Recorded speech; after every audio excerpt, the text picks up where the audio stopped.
Yang kedua dari fardunya wudhu adalah ghuslul wajhi, membasuh wajah. Membasuh wajah sumia bidzalik. Diberi nama wajah itu kenapa? Li'anna bihi taqaul muwajahat. Karena dengan wajah itulah terjadi tatap muka, berhadapan-hadapan dengan wajah. Dengan ini ngadep orang itu kayak wajah ini, ngomong kayak wajah ini, paham ya? Sehingga minal adab termasuk dari adab ketika kita ngomong ngadep, bukan ngomong itu orangnya gitu loh. Salaman itu sambil lihat orangnya, kalau lihat tangannya nggak apa-apa, lihat tangan lihat orangnya. Punya salaman, ya apa kabar mungkin? Api. Ini kadang-kadang kan ihana. Ini merendahkan orang mukhotobnya. Lihat bagaimana kajian Nabi ketika diceritakan bahwa Rasulullah itu saking beliau rifqon wa tawaddu'an lahu. Beliau itu punya sifat rendah diri. Padahal menurut saya andai kata orang itu ada sifat sombongnya, andai kata orang itu ada sifat sombongnya, dengan kelebihan yang Allah kasih, itu si ono kayak pantesi. Kita nggak bahas unsur Arab di sombongnya, tapi si ono pantesi. Lah Rasulullah itu kan semuanya lebih akhlaknya api, parasnya bagus. Tapi bagaimana Nabi Muhammad, beliau menunjukkan bahwa tawadhu, rendah diri itu bukan hanya kepada orang yang lebih hebat dari kita.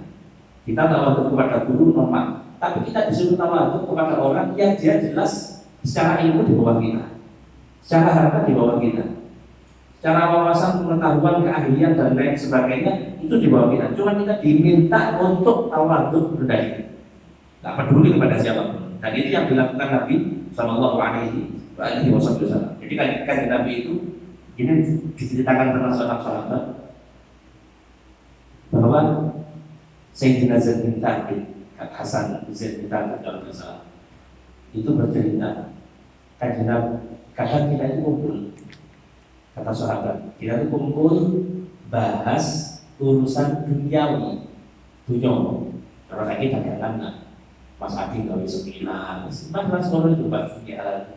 Tapi kajian Nabi kalau melihat kita bahas dunia, kajian Nabi tidak mengatakan ojo stop, ya. Tapi Rasulullah juga ikut di situ.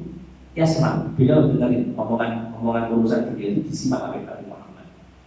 Bahkan sampai di satu titik itu yang guruna amrul jahiliyah.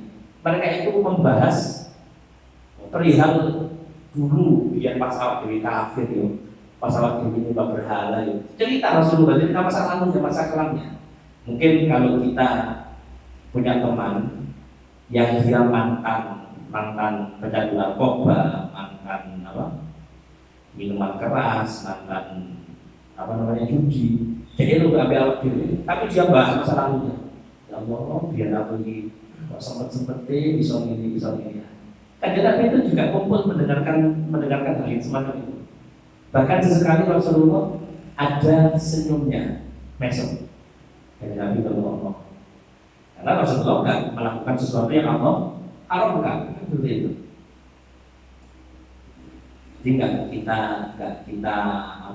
Nabi itu nggak langsung memutus, nggak langsung kajian Nabi belum sahabat ngobrol urusan dunia, berarti kajian Nabi kan ngobrol, ya, jadi ngobrol. Kalau kajian Nabi kalau sahabat bahas kuliner, kajian Nabi pun bahas makanan. Ini subhanallah, ya Rasulullah super itu, nggak kaku menghadapi orang. Bahkan kebetulan, tapi jangan paksa orang butuh. Karena gini, orang itu dikatakan dalam risalah Kusyairiyah kalau tidak salah, orang itu pulang dari majelis, pulang dari kaji, itu ada tiga versi. Kita pulang dari tempat kajian itu kita bisa menjadi di antara tiga ini. Satu, si paling werek, mulai teko ngaji, mulai teko hal, mulai teko maulid, majelis api. Tapi gak ada apa-apa. Artinya kita nggak ada perubahan sama sekali di situ. Paling ngaji bono-bono nasihat, delok ulama. Tapi kita pulang, dia pancet. Ibadah ini pancet, masih ada yo pancet. Berarti apa? Kita nggak efek, kita duduk sama mereka tadi, kita nggak berubah. Nah, itu orang yang paling rugi di majelis. Nomor dua, orang yang ketika di majelis pulang dari tempat itu, dia berubah total, bahkan sampai berubahnya itu ke satu level dan gak gelemannya bahas urusan dunia. Di ngaji di ilmu tuduh, di ngaji di ilmu dimotivasi urusan pahala, urusan ibadah. Kayak boleh dibangun, putus semuanya. Yang putus dari Allah diputus. Diajak konconi ngopi, enggak. Diajak konconi dagang, enggak. Diajak konconi dulit, enggak. Lalu aku saya ingin fokus urusan akhirat. Ini ada dua. Tipe nomor dua ini ada orang kayak gitu aja. Sehingga kita saksikan dari betul-betul meninggalkan semua dunia ini, tapi jarang ya, jangan tadi jarang. Zaman sekarang jarang. Semua dari mulai jarang nggak mungkin. Nomor tiga. Nomor tiga ini dia termotivasi. Dia ingin nambah ibadah, dia ingin nambah dosa. Cuma kata ulama, nomor tiga ini dia masih tetap nyelam mengambil kita. Komunikasi sama kita, ngobrol sama kita, kayak gak berubah. Padahal sebenarnya dari berubah. Kata ulama, kata pengarang kitabnya ini mengatakan dan keadaan nomor tiga ini keadaan sifatnya Nabi. Bukan berarti nomor dua ini tidak keadaan yang bagus. Kenapa? Karena seperti itulah seorang Rasul diutus. Beliau diutus menyampaikan syariat, tapi beliau menyatu dengan masyarakat. Beliau bukan putus hubungan dari masyarakat ke dalam anak, dalam B, dalam C. Dan beliau tetap menyatu dengan masyarakat. Nah, kita di antara tiga ini masih jadi nomor siji. Jadi nomor oleh rendah, oleh tapi nggak mungkin lah. Kita akan tidak belum ngobrol. Ini kalau versinya puasa dengan pernah dengar ada khotib menyampaikan bahwa puasa itu kan ada shaumul awam, puasanya orang awam. Puasanya orang awam itu puasanya kita. Ya puasa dari subuh sampai maghrib itu puasanya kita. Ada shaumul khawas, puasa yang levelnya naik. Puasanya siapa shaumul khawas ini? Puasa orang yang dia puasa dari subuh sampai maghrib, tapi dia juga menghindari yang makruh dan yang haram. Mungkin nggak mungkin kita ini. Puasa sih senang dulu haram itu. Rumahnya sih di pasar. Seliwan, sini embong, seliwan. Jangan kan tanpa senang embong. Dulu HP, puasa nanti dulu HP, terus otomatis bakal belok siang. Minimal tidak ada unsur kesengajaan. Niatnya kaki buka sing ngaji ya. Tapi kok malah liwat wong wedok joget. Nah, dan katanya yang crawl, katanya ninda itu sih ngeteng sampai finish, sampai ada video nih. Sampai ada video. Bodoh jadi soal itu. Water kopiannya. Jadi soal bergerak. Jadi dipindah. Oke. Nggak hasil kita kumpulan. Ada kunjungan ke sana. Penampakan identitas. Jelas ya. Jadi kalau puasa khusus itu puasa kita bisa puasa khusus. Jadi puasa awam itu yang kita lakukan tiap tahun puasa awam. Tapi kalau mau naik level itu shaumul khawas, puasa khawas. Yang terakhir, nah ini yang terakhir nggak bisa kita. Ya bukan berarti kita menafikan nggak bisa, kecuali Allah yang ngatur kita, yang nuntut kita. Shaum khawas. Ono VIP, ono VIP. Di atasnya lagi eksklusif sudah ini. Jadi ibarat PS itu PS5 mode Expert. Pro, Expert. ambil Expert. mode. Pokoknya betul lah. Nah ini yang kuasa khawas itu bukan berbicara tentang makan minum, tapi puasa dari segala sesuatu yang memutus hubungan koneksi antara hamba dengan Allah Subhanahu wa Ta'ala. HP, kagak lu ngambil HP. Intinya uripe antara zikir hanya kebutuhan makan, kebutuhan minum, sesekali kumpul dengan istri. Mari supaya fokus untuk zikir kepada Allah Subhanahu wa Ta'ala. Ini adalah kita. Karena selagi kita punya keluarga, Selagi kita punya teman, apalagi kita interaksi sama orang, ya itu otomatis kita bakal sulit untuk menerapkan puasa yang ketiga ini. Tapi dipraktekkan oleh beberapa para ulama, sehingga jangan gak heran orang ulama kok kholwat, uzlah itu mau pindah dari orang. Kenapa? Masuk kategorinya ini. Jadi dia nggak perlu satu. Sesekali buka pintu aja, buka kesempatan siapa orang yang mau kumpul, siapa orang yang mau tanya sesekali. Tapi setelah itu tutup lagi. Dulu kan Abu Bakar, bersih, Abu Bakar itu malah sedang. Itu kalau berapa tahun belum betul paham. 12 tahun lebih. Yang mengeluarkan, memaksa keluar itu juga ulama. Sampai ada satu isyarah.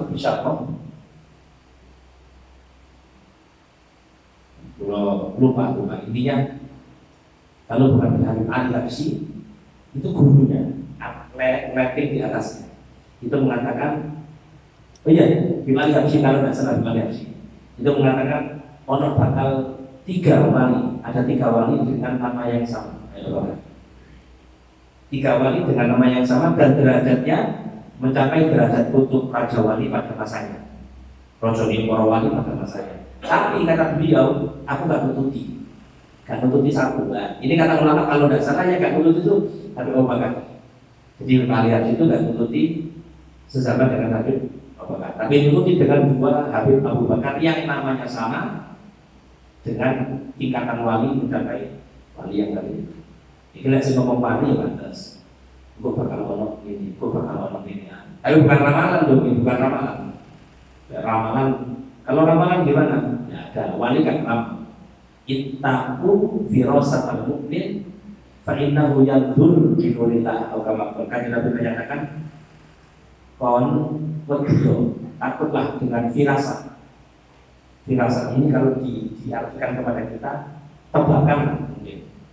Tebakan atau sesuatu yang belum terjadi. Tapi orang mukmin itu bisa melihat ke depan. Kenapa? Dia melihat bukan pakai mata zahirnya, tapi dia melihat binurillah dengan cahaya Allah yang diletakkan di hati seseorang, sehingga takdirnya dibuka sama Allah Subhanahu wa Ta'ala. Ojo wangi, BNKG akan peduli. Ya kan? Nanti hujan petir, nanti ojo saiki 5 hari ke depan itu BNKG wis meramal. Apakah valid terjadi pasti? Ya kayaknya 70-90% terjadi. Padahal itu buatan manusia dan yang membuat insya Allah bukan muslim yang membuat, meskipun dikelola oleh umat Islam, tapi setidaknya dari situ kita belajar bahwa Allah itu bisa ngasih kemampuan kepada orang-orang yang dipilihnya, salah satunya orang mukmin yang tadi yang makanannya halal.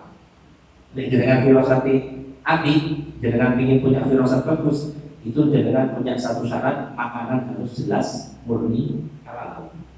Nah, pangan halal filosati akan paling. Tapi bukan lama betul maka balik. Mereka ngomongnya di kono itu materi. Aku belum pernah celaka aku. Ini kalau seperti ini ada al-balak bukan bil mantik, muakkal bil mantik. Musibah balak yang Allah turunkan itu salah satu penyebabnya lewat ucapan kita yang sembrono. Kalau itu bagus jadi keuntungan, tapi kalau itu juga jadi musibah. Pulau kapok, saya itu beli aneh, bukan itu, Allah yang kamu. Ada banyak masih, adik kelas saya 2-3 tahun, 1 tahun baru berhenti dari pondok sudah lama berhenti. Pada itu balik nang pondok karena kita mau letingan itu masih apa namanya kakak kelas 2 tahun kan kalau manggilan bang, manggilan mas, manggilan ustaz, itu panggil kayak jambal bahasanya gitu lah. Tapi nanti aja awal ingatnya kejusiakan saya itu saya omongkan seminggu sebelum meninggal dunia. Kan kalau meninggal tapi subhanallah tinggal di pondok. Cuma aku kepikiran aja. Untuk Yoni. Ini bukan kita.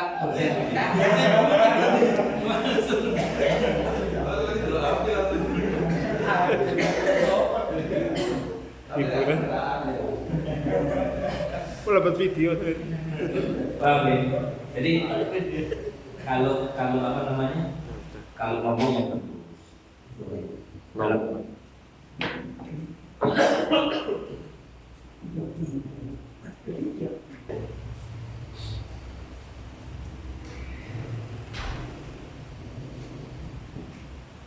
jadi balak ketentuan Allah yang baik yang buruk itu salah satunya sebab ucapan kita. Makanya ngomong siapin apa anak-anak. Oh, anak bawa sial teman-teman, sial dirinya, sial orang tuanya, sial diri orang lain. Saat nakal-nakali anak usul Allah, anak usul Allah. Kan nggak nurut urusan, dulu ngomong tempat. Makanya kita diajarkan kalau melihat orang nakal, arek melawan, itu kita pakai bahasa apa? Allah yahdi, buka-buka kondisi hidayah dan bersama. Buka-buka kan kasih hidayah. Jadi kan orang koncokan, gak modok di dulu, gak modok di Allah yahdi. Paling aman tuh. Apa dia kan enggak? Mertu kata-kata kotor, bedes tahu. Binatang keluar lagi, kan ada enak kayak gitu.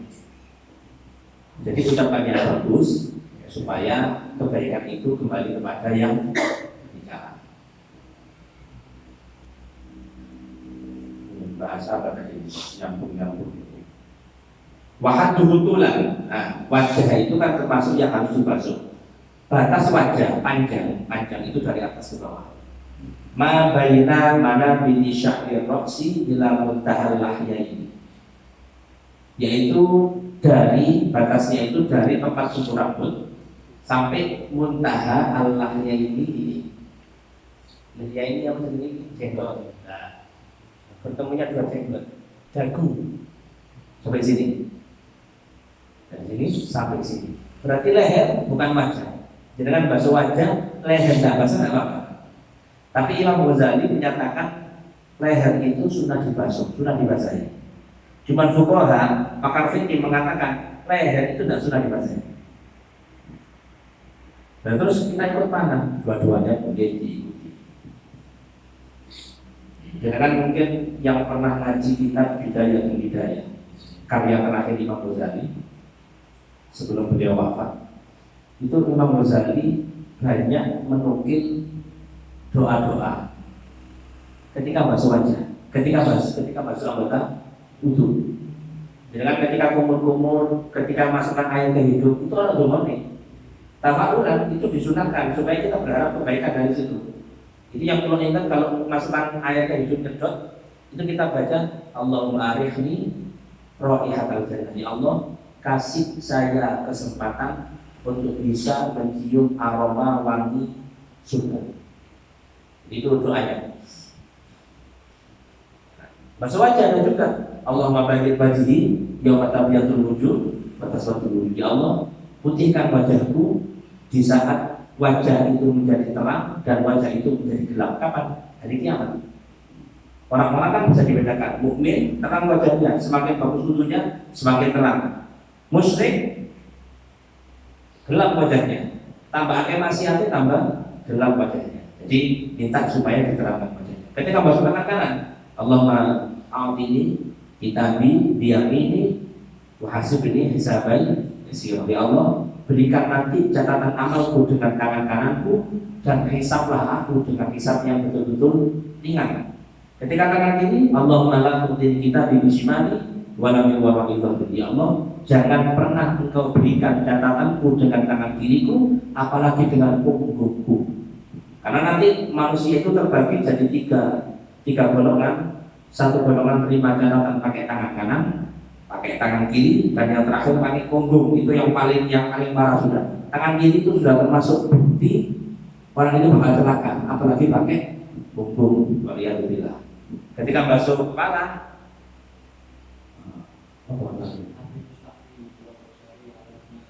Allah maharib sya'ni wa basyari alat. Ya Allah, cegahlah, halangilah, haramkan rambutku dan badanku, kulitku untuk tersentuh oleh api neraka. Kalau telinga, Allahumma ja'alni mimman yastami'una al-qawla fa yattabi'una ahsana. Ya Allah, jadikan telingaku itu atau aku jadi golongan orang-orang yang kalau dengar kebaikan maka kita semangat untuk melakukan kebaikan tersebut. Ketika masuk kaki, Allah tapi qadami atas sirati yauma tazilu fi aqdam. Ya Allah, tetapkan langkah kakiku di atas jembatan sirat di saat itu di mana orang-orang banyak yang tergelincir dan masuk ke dalam api. Itu doa yang sunnah kita baca ketika kita berwudu. Nah, untuk cekek apakah mau jelas sebutnya. Kalau kita doanya pakai bahasa Indonesia, boleh nggak Pak? Ya Allah, wajahku terang ya Allah. Tapi kan nggak enak bahasanya itu kayak kaku aja. Ya Allah, tangan tangan ya Allah. Oleh buat langsung tidak. Jadi dihafalkan doa-doa tadi itu. Wa ardun, kemudian batas wajah itu lebarnya. Ma bainal ini antara dua uzun, dua telinga. Ini telinga ini. Nah, ini. Tapi telinga harus basah. Loh, kenapa kok telinga harus basah? Karena kita nggak mungkin melepaskan wajah di batas telinga. Jadi lebih tinggi.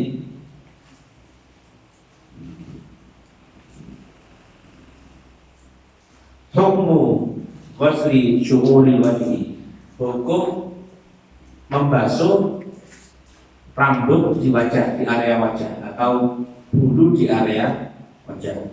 Orang banyak di bulu itu. Nomor satu di bawah itu. Wa ada syu'uril wajhi, jumlah bulu atau rambut di wajah itu isruna, ada 20. Majmu'atan fi qaulihim, 20 itu dikumpulkan oleh syair ulama. Syu'ur wajhihim ghamamun wasyaribun, bukan wasyuribun tapi wasyaribun. Bulu di wajah itu satu ghamam. Ghamam itu gini biasanya orang ada rambut ini. Ini kan rambut. Jadi ghamam itu cara wong baduke apa? Batu itu jenis, ada batu lebar, ada batu apa? Sempit ya, nah, sempit. Kata ulama, batu sempit itu tanda dua, satu tanda pelit, dua tanda pelitut. Mari kono si baru yang bogilono, medit kabeh. Tanda itu tanda. Makanya penampilan itu pengaruh. Jika nggak salah ulama itu tidak menganjurkan kopi yang model ini. Ada syakrun mutakabir. Ini kebiasaan orang-orang yang punya sifat sombong itu cara berpakaian ini. Atau sarung. Kalau dalam hadis sarung itu kan Rasulullah Inna Allah la yanzur man asbal izar. Allah itu gak bakal melihat itu artinya diperhatikan sama Allah dengan rahmat kepada orang yang gak sarung dengan duno sampai menutupi mata kaki, tapi dengan niatan tujuan mulia, niatnya untuk sombong. Zaman sekarang mungkin bisa terjadi. Soalnya apa? Nek sarungnya cekak, marang sarung marang kan gak keren. Tapi nek sarungnya dowo, kayak oleh Samarinda, lebih aksan ketok. Pokoknya dia sing masterpiece itu 7 juta, 8 juta itu. Karena kayak orang suami rembulan gitu. Jadi bukan berarti kita kalau memanjakan sarung itu haram, enggak. Haramnya itu karena unsur sifat sombong tadi. Kalau niatnya sombong maka haram. Cuman kalau nggak sombong gimana? Makruh, nggak sombong, makruh tetap ada makruhnya. Jelasin. Nah, dan kalau orang Badui obong nggak ada syarat gomamnya, itu ada dua. Satu pemberani, dua loman. Seperti yang senang. Oh, ada 3 tanda. Pemberani, loman, cerdas. Badui sempit, medit, pengecut, bodoh. Sebagai yang bersuara kaki maruf yang buyur lengkap aku ternyata. Salah alamat ya boleh salah alamat. Nah kan prank. Jangan wis berdekan mendung kasih tahu hutan ternyata. Iki sebagai ombo ya semat medit. Pengecut kali kono bodoh mana kan sesuai harapan ini. Nah, itu semuanya tanda aja itu.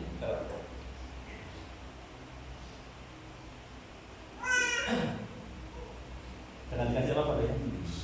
Ya jangan kasih biar kita makan ya. Ya.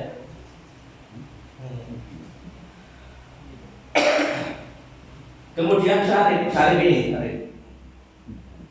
apa? Tumis, dengos. Sunnah digunting, dicukur, tapi bukan habis, ini habis makruh.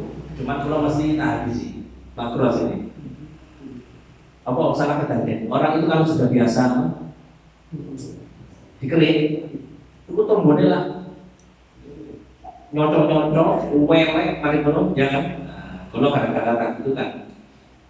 Jadi sunnahnya itu jenengan biarkan tumbuh, tapi nanti digunting sesuai dengan merahnya bibir. Jadi sekiranya merahnya bibir itu tetap terlihat. Karena sih mungkin masa ini pahit ya. Birdi ya orang di sini. Kan keren ya? Kemudian wahudu ainin ini. Coba. Alis. Ini itu kepik. Bulu mata. Bulu mata harus basah. Ini wajib semuanya basah. Ada rambut dahi, ada syarif, ada hudud, itu wajib. Suma fawqal hujub, kemudian di atasnya hujub, di atasnya ini fawqal hajib, di atasnya suma fawqu al hajib, kemudian di atasnya ini mata ada hajib. Apa ini? Alis. Anfaqatun ma'as sibali. Anfaqah bahasa Indonesia yang ngerti yang sebenarnya. Anfaqah itu apa? Kalau nama ini nama bibir sibal di sibal ini. Biasanya kan orang itu kalau beremosi rapi ganteng kan anak ini orang. Di tepinya itu, tepinya bibir kan anak apa? Rambut penyambungnya ini. Ada sibal. Wal liha, liha. Ada liha. Jenggot.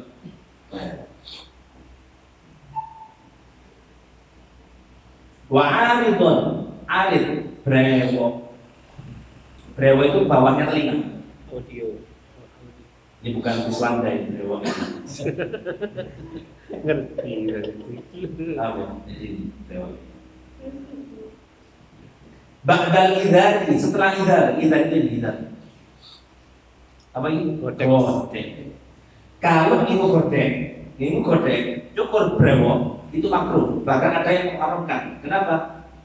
Tasyabbuhan bil yahud. Itu ada kemiripan dengan orang yang dulu Yahudi itu dengan ini. Godeknya ditutup rapi. Tapi nggak tahu ya orang ini orang Yahudi yang dikatakan kita. Kayaknya sampai sekarang gitu pun. Orang-orang sing kayak topi-topian itu, apa jadinya caplin itu, ya kan? Itu kan mereka pakai godek seperti. Tapi ini bersih. Kadang ini berapa hilang, tapi ono jenggote.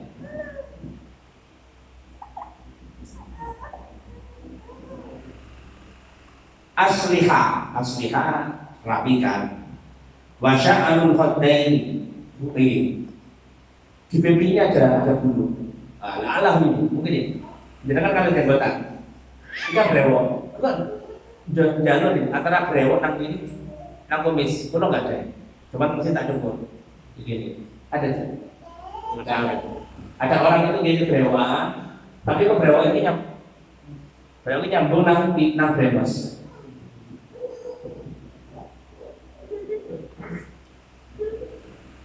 Summan naskanaini isruna haka adaha bigoyin mai. Oh iya, ono iki Allah usahanya ini ada sangatnya dari bawah itu. Ada bakal Aridan terkait syarif sebarang apa nafkatan Nabi nanti ala syafati sufla haulan anfaq ini. Pulang ini ada cuma enggak perlu. Kalau anfaq ini di bawah pas. Kalau apa ini nafkatan itu ini. Subhanallah, jadi syarif, jibal, anfaqah, nafkatain. Jelas ya? Jadi untuk sekitar area mulut itu sudah punya nama bahasa Arab sendiri. Coba bahasa Indonesia. Kumis, masa itu ini kumis offset mulai gitu. Kumis mana itu? Ya kan? Ini apa gini? Istilahnya apa? Nggak ada. Nggak tahu ya. Bukan berarti itu harus tahu. Tapi nggak tahu saya. Coba nggak ada. Ya kan?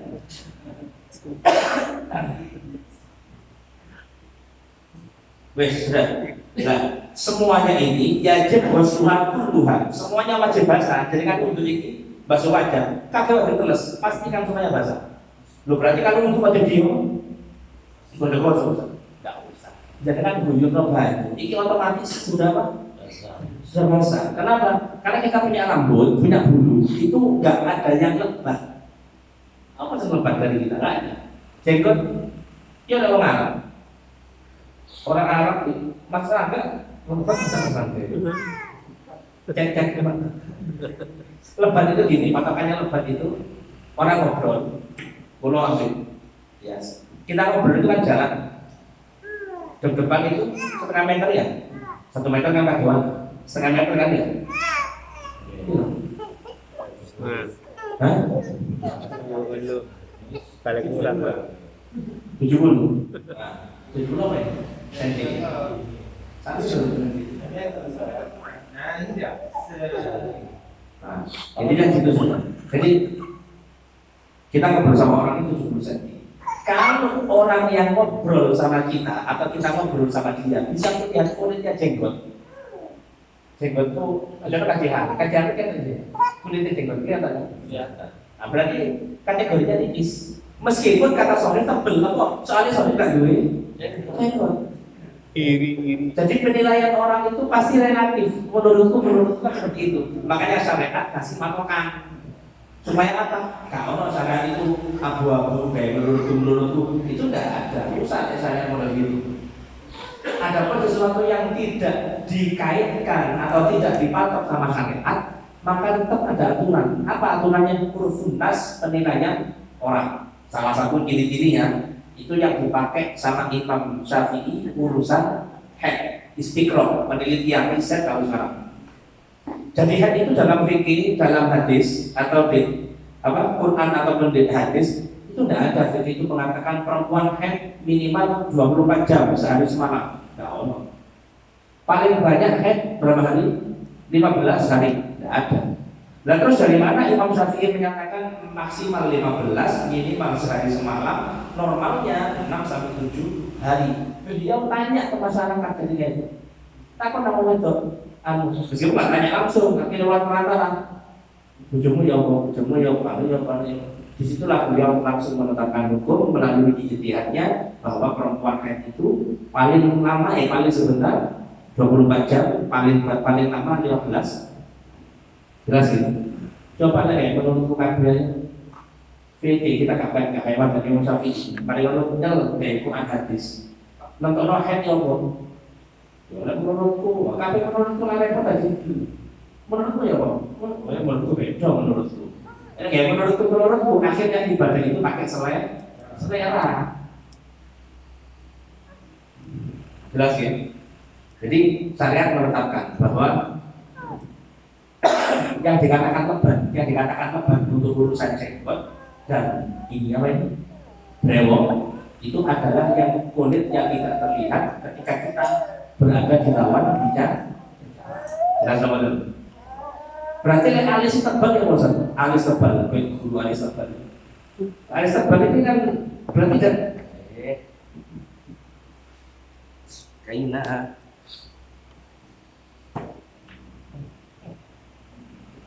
Alis tebal, kakak etok, jadi kan ketinggalan kulitnya kelihatan dalam, kelihatan. Mesin kita mesin kan bersobat, lama dulu biasanya. Soklin. Naruto.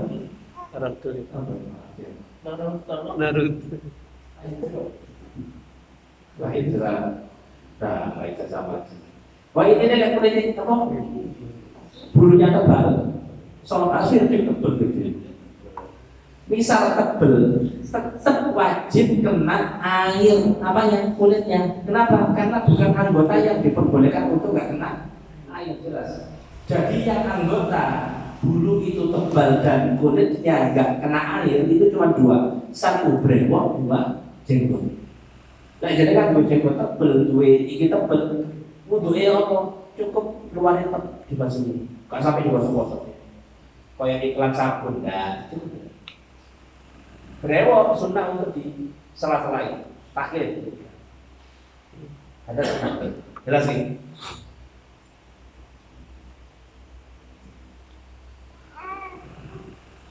Wajib wasluha kulliha, wajib kulluha, membasuh semuanya.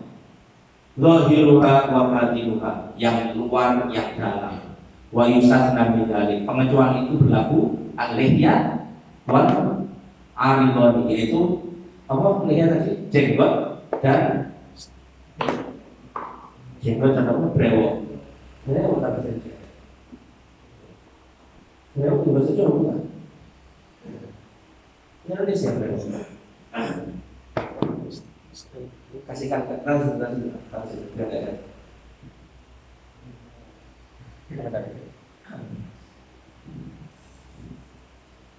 Jika karena katifah ini kalau tebal, fayajib waslu dhahiri lima, yang wajib hanya membasuh bagian luar, dunabati lima, bukan bagian dalam. Waisan dan disunahkan, tapi sunnah tahliluhuma, menyela-nyelai. Apa tahlil itu apa? Menyela-nyelai. Tahu ya? Tahlil min asfal, dari sisi bawah. Dia dihilumna dengan tangan kanannya. Dhabitul lihya al-katifah wal khafifah. Batasan jenggot dikatakan tebal sama tipis. Al-katifah, jenggot tebal itu adalah yang lagi lalu robbasharatuha, yaitu jenggot yang kulitnya tidak terlihat. Min majlisin takhotub, dari majelis, dari tempat apa namanya percakapan, di tempat kita bercakap dengan orang. Mayusawi di sini dikatakan kalau pakai jalan itu kurang lebih standarnya adalah metron wanisfan, 1,5 meter takriban. 1,5 meter. Ya orang kaji lamit ini berarti lebih ya kakeknya. Wal khafifah yang dikatakan ringan sudah kebalikannya. Dhabitul zahir minal lihya, yang dikatakan zahir dari jenggot, bagian zahir. Ma'yani wajah, zahir ini kan jenggot. Zahir itu yang seluruh dengan wajah. Ini zahir. Batin intinya nggak terlihat sini. Jelas. Jadi menyela-nyelainya bukan gini, tapi ini. Ada pertanyaan? Monggo.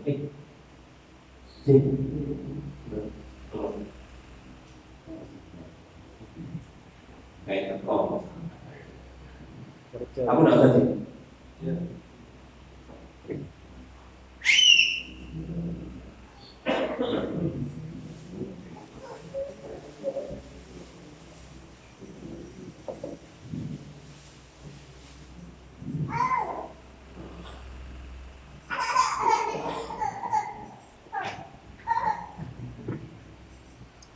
Bismillahirrahmanirrahim.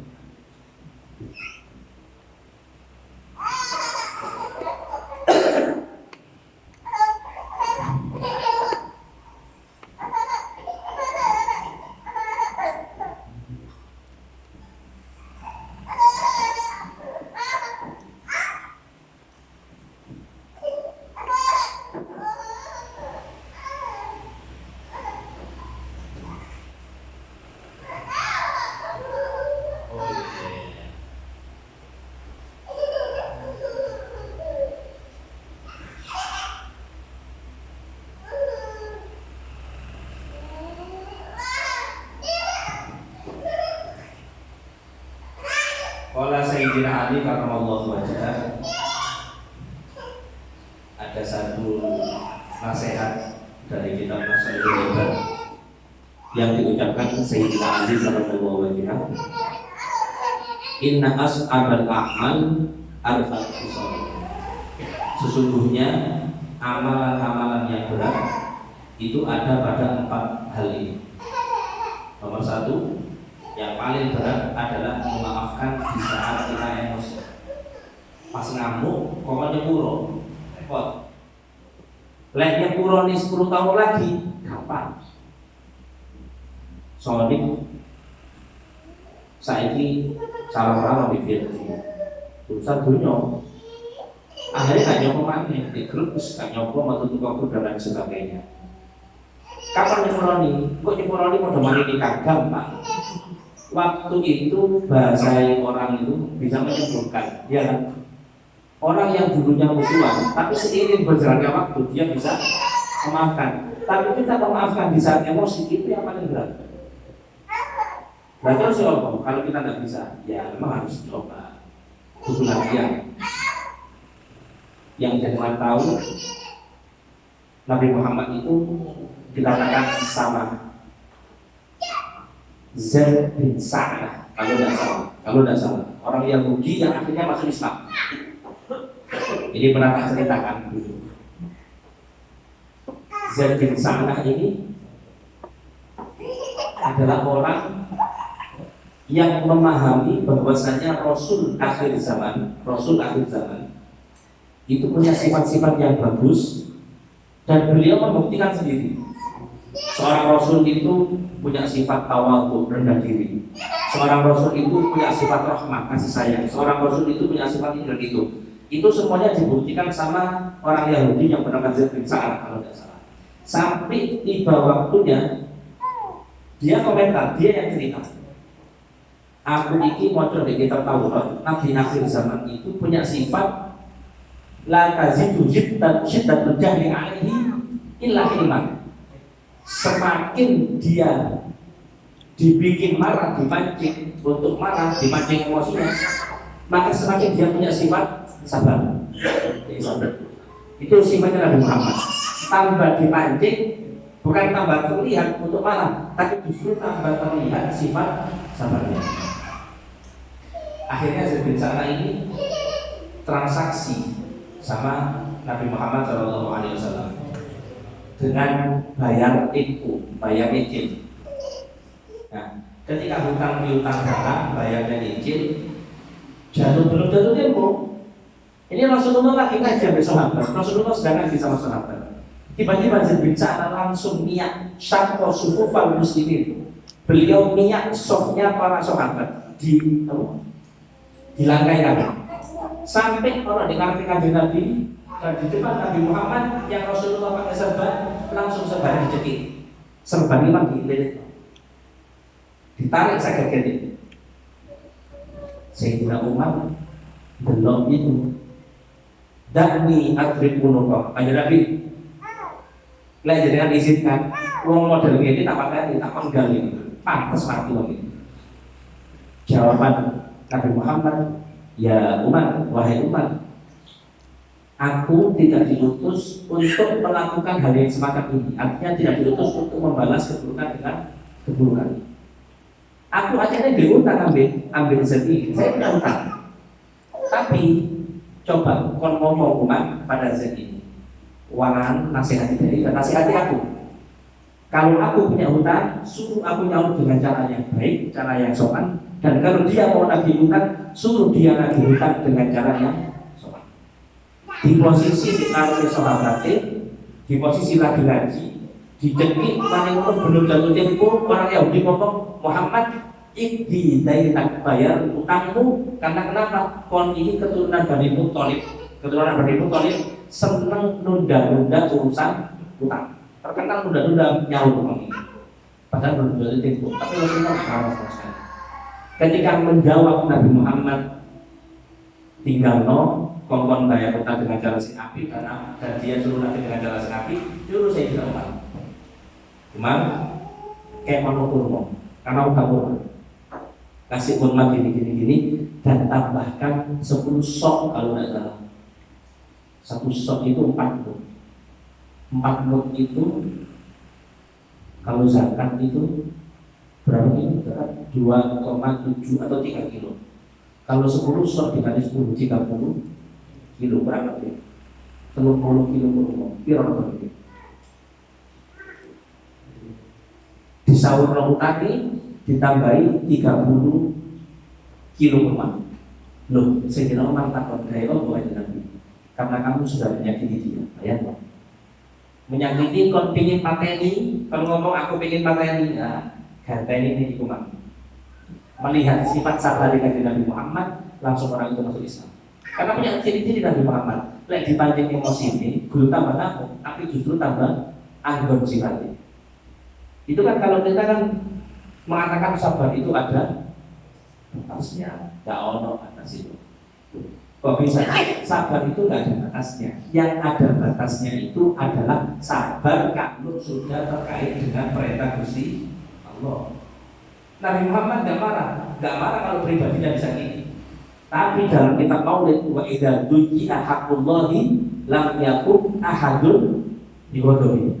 Kalau satu dari hak Allah, kemuliaan Allah, syariat Allah dimisahkan, tak ada orang yang berani membendung amarah Nabi Muhammad. Mangkel pasti Nabi Muhammad. Cuma kenapa? Syariat yang diinjak. Tapi kalau beliau dihina, beliau dicaci lagi, balas kan? Kalau jadi kan enggak. Sopo sopo. Oke itu tuh aku. Koyo-koyo kate lapo ae. Tapi berat aja. Apa? Lek ngaji kalau gampang lek ngaji.